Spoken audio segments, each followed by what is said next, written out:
About 3 years ago, I went to my gynecologist and my gastroenterologist, and they both told me that I had cancer. My first thoughts were, how do I get rid of this? How do I take care of it? Really, more than, oh, isn't this terrible, I have cancer, it was, how do I take care of it?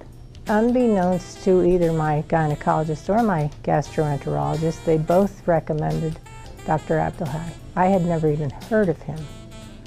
So I called and made an appointment and came down. Dr. Abdelhai was so kind and so informative that even though my whole family was here, and they thought that I should have an appointment with Johns Hopkins, and I said to Dr. Abdelhai, when can you surgically remove this? And he said, in 2 days, and I said, I'll be here.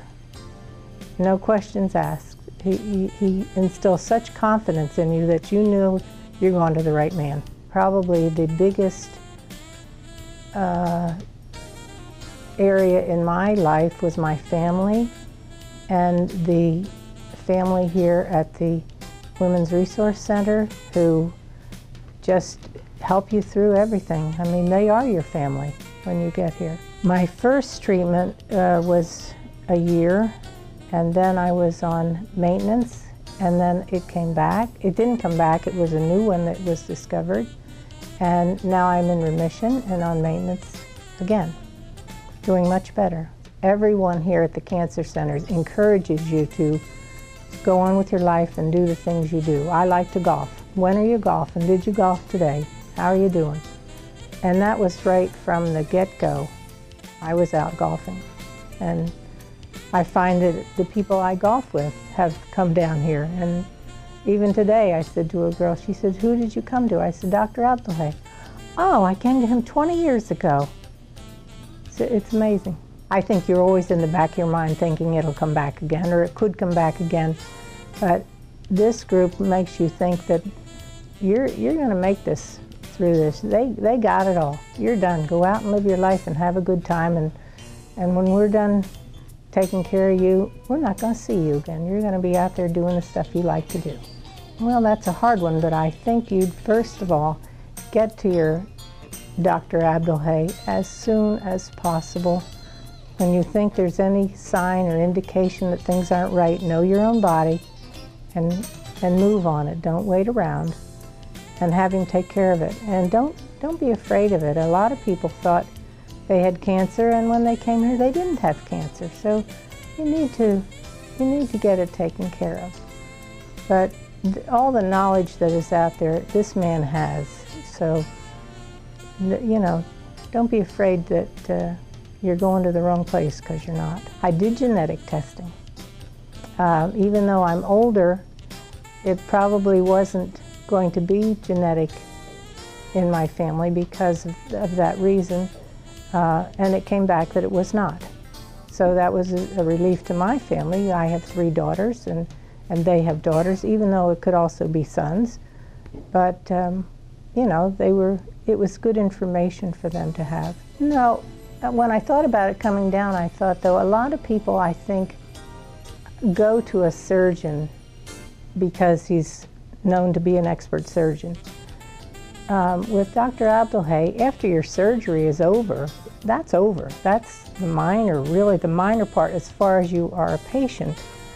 But then he has so much knowledge, and he's always looking for knowledge, and he asks you, you know, what do you think about this, or how are you feeling here? There's a real good rapport back and forth, and he's not one if you say to him, gee, I just read an article on so-and-so. He doesn't say, yeah, I read that. He says, really, what did you hear about that? Would you bring it in? You know, here's a man who wants to learn all the time so that he helps you as a patient, and you think you're his only patient. And everyone else, when you're in the chemo center or whether you're out here, everybody's talking, and they all say the same thing, that we all think we're his only patient. That's a real gift. Your first day, I think, is like your first day with anything. You have no idea what you're really going to, I mean, people talk about it, but you really have to experience. It's not anywhere near as horrifying as in the old days where, oh, you're going to get so sick and you're going to get this. It really is not that way.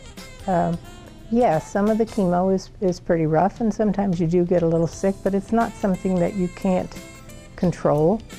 Everybody talks about what they've done or what they haven't done, and somebody will say, oh yeah, I found out if I do this or I do this. There was a girl in there with me for her first time, and she wasn't feeling so well, and I said, you know, I ate watermelon. Watermelon was really good for me.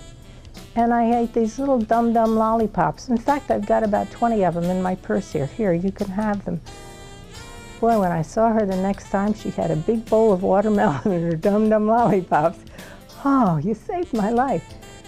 But that's what everybody does in there. They all talk back and forth, or if you don't feel like talking, it doesn't matter. So, you know, that was good. And then after you've been there maybe 1 or 2 times, it becomes so routine that you just go in, you sit your couple hours, and you go home. And it's just something you do. There isn't one patient here who hasn't had surgery and hasn't maybe had it a little longer than they thought it was going to be. So now when you come for your visit, maybe you're waiting a little longer than you thought you might have to. You know what? There isn't one person that doesn't say, I don't care. He took care of me when I needed to have care, and I'll wait in that office room for 3 or 4 hours if I have to, if he's helping somebody else, because somebody waited for me. And I think that's vital, because he takes care of that patient. And the rest of you, when you're feeling better and you're okay, you'll wait, because you know there's somebody out there that was in the exact same spot you were. For me, he's not just Dr. A, he's Dr. A+.